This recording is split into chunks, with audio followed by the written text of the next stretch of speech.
మట్టి కుండలో వండినే తినుకుంటుండుట్లా అన్నోళ్ళ నాయనకు కీళ్ళ నొప్పులు తగ్గినాయట.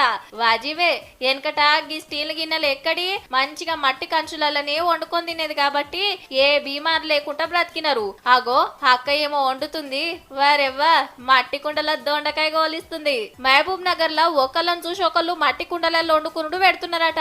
అటు కుండలు చేసేటోళ్ళకు సుతా గిరాకీ మంచిగా అవుతుంది. తీరొక్క డిజైన్లలో చేస్తున్నారు కంచులు.